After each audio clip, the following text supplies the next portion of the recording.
Thank you. Mimi nimeitwa Kiprono Kutuni, na ya kwanza ningependa kuongelea by elections ambazo siko ambayo zinafanyika kesho. First, I want to call upon everybody who is contesting, na wale ambao wapiga kura wote, all the voters, that please let us maintain peace and harmony and tranquility, because that is what we want. Number two, I want to call upon the security sector of this country to make sure that security is tightened, na wale wote ambao watajaribu kuleta furuku basi wapatikana ile inaitwa rule of law, kwa sababu sisi wote tunataka Wakenya ambao wanaheshimu wengine.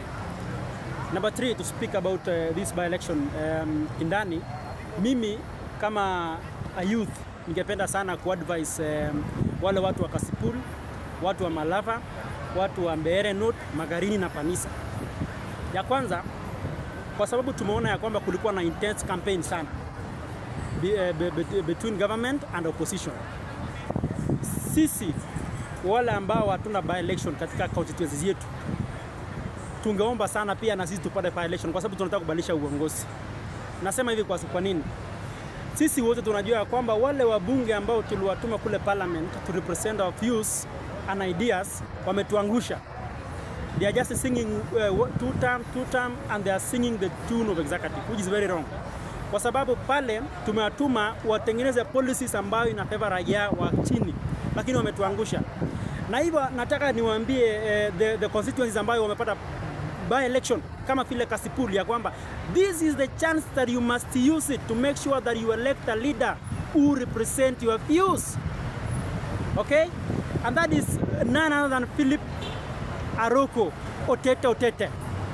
Otete amekuwa akipigania uongozi wa Kasipul in 2013, in 2017 and in 2022, na amekuwa akianguka. Lakini this is the time that you the people of Kasipul must give him chance, to show his leadership. Huyu ni mtu ako na nyinyi waro. Ukiona yule candidate mwingine ambaye anasukumwa sana na serikali anaitwa Boyd Were, the son to the late Ong'ondo Were. Hii inamaanisha nini? Kwanza watu wa Kasipul lazima wajue ya kwamba politics of Kasipul is not about inheritance. Si mambo ya kuinherit. Kasipul si kwa mtu. Kasipul iko na watu ambao kila mtu ako na ruhusa ya kuongoza eneo hilo. So ukiona huyu kijana ameletwa ambaye anaitwa Boyd Were, ni kijana mdogo ambaye amekuwa tu amesaliwa hii Nairobi, akatunzwa hapa. Huyo ni mtu ambaye hayuko well conversant with the area. Ajui vizuri pale Kasipul, ajui maneno ya maji kule Kasipul, haelewi maneno ya stima, hawezi tatua maneno ya mashule na pasari kule Kasipul. Lakini ndugu Aroko ni mtu ambaye amekaa kule, amesaliwa pale na amekuwa kijana kule. Lakini huyu ni mtoto ambaye amelelewa Nairobi, lakini juzi kwa sababu kulikupatikana na space, ODM na serikali kaona ya kwamba kwa sababu to reward na kusema ya kwamba huyu jamaa anapata sympathy votes, ndio akapeleka pale Kasipul. I want to urge all the members from Kasipul that please vote for this man by the name Philip Aroko. Tukienda kule Malava, pale Malava mambo tumeona ni mambo mengi. Tumeona ya kwamba kwanza yule ambaye amekuwa kikampeni kule Malava anaitwa Faruk Kibet, ni mtu kutoka jamii ya Rift Valley. Ako na interest gani kule Malava? Unajua hiyo ndio the best and basic question that we must ask ourselves, because mimi kama nimetoka huko kwetu Keses, there is no need of somebody else from Nyanza kuja anisaidie kukampeni pale, kwa sababu ni mimi na watu wangu ndio tunajua shida za area yetu. So Faruk Kibet ameonyesha kwamba ako na interest kule Malava, na kwa sababu tunataka, we want to rescue the people of Malava from these political cagoons and these political quacks. Please, I want to advise the people of Malava ya kwamba vote for this man by the name Seth Panyako. Number 1, Malava mmekuwa mkitishwa sana at if you vote for Seth Panyako ati hamtapata maendeleo. That is false, because for example in Nairobi kuna mbunge ambaye anaitwa Babu Owino. This is a member of parliament who has been in opposition for a long time. Lakini you cannot compare any area kama Embakasi East na constituencies zingine kule Rift Valley ama kule Western ama kule Nyanza. Embakasi East is more developed than any other constituency in those regions, na Babu amekuwa opposition. Mimi nataka kuambia watu wa Malava ya kwamba hakuna mtu yeyote ambaye hako na ruhusa kuwafungia mifereji ya kazi katika eneo hilo, kwa sababu mbunge wenu akiingia pale parliament ni taxes yenu nyinyi pia mnalipa ushuru. You know, you are paying taxes. That means that you must be served like any other Kenyan in this country. So watu wa Malava, huyu jamaa anaitwa Ndakwa, mwangushe, you know, so that you can show that you have the principles na nyinyi mmesimama kidete. Nikiingia kule Mbeere North, kwa sababu pale Mbeere North it's a two titans between Professor Kithure Kindiki and Honorable Rigathi Gachagua. Na hii inamaanisha ya kwamba if by chance Kithure Kindiki aanguke pale Mbeere North, that is his litmus test, na itaonyesha ya kwamba rais ame lose popularity kule Mount Kenya. Na Kindiki tulimpea hiyo duty ya make sure that they restore Mount Kenya region back to the government, na pia atulize hali ya kisiasa kule Mount Kenya, lakini ameshindwa. Kukaunta Rigathi Gachagua imekuwa ngumu kwake.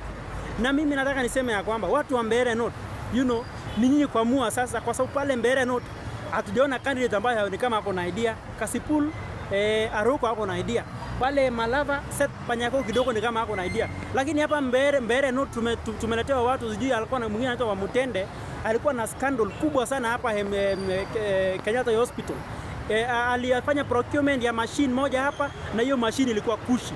Lakini sasa amekuwa presented to represent the people of Mbeere North, of which kwanza huyo ni Nalan Foi, Wamutende ni Nalan Foi, kwa sababu kwanza yeye ni scandalous. So I want to ask the people of Mbeere North, as you vote tomorrow, you know, mkienda kesho kupiga kura, please, you know, use the factors that has been placed by media na kila mtu. Kama kuna mtu amepatikana na makosa, kwanza tunasikia huyu kijana anaitwa Wamutende, huyu mzee anaitwa Wamutende, he was cleared, you know, through a back door, kwa sababu EACC ilikuwa imemnyima nafasi.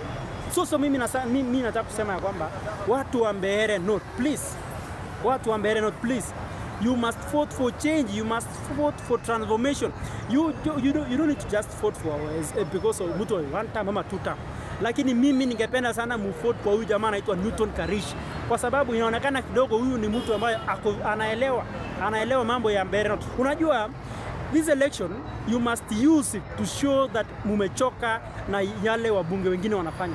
For example, if you try vote for somebody who is singing the tune of government, then that means ya kwamba still mnapenda mambo ambayo hii serikali inafanya, na tumeona sana imedhulumu wa Kenya midhili ingine ya kushangaza sana.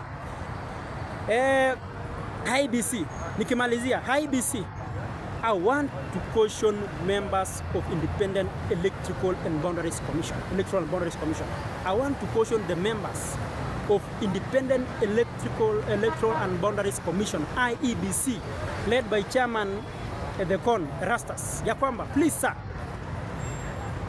this is your time, you know, this is your opportunity, this is a test, a litmus test to you, to showcase to Kenyans that you can carry a very credible, fair, you know, and transparent election in this country. This is the time that we will use as Kenyans, you know, to believe in your capability of leading 2027 general election. And in case, my friend Thekon, in case uki mess up kidogo, I want to ask you, if you mess up kidogo, then my friend, you must know that you are carrying behind you kuna watu 50 million people, you know, who are seeing you. Na hivyo basi, don't bring panic into the country. Make sure that elections zinakuwa fair, elections zinakuwa transparent. Hatutaki kusikia kwamba ati kwa sababu serikali iko na nguvu imeanza kuharass watu kama ni agents wa opponents, ama imeanza kusima mtandao, ama imeanza kunyima watu wakia wa kupiga kura. Tusisikia kwamba kuna kura ambazo zimeletwa, zimekuwa imported outside, ambazo zinataka kutumika kuchangia wengine. Tunataka kama watu wapewe haki yako ya kufanya uchaguzi, na ni uchaguzi wa uhuru na uchaguzi wa haki. Erastus, it is your time now to show to the Kenyans that you have the capability to lead 2027 general election. In case of anything, my friend, then you will blank this country into the war.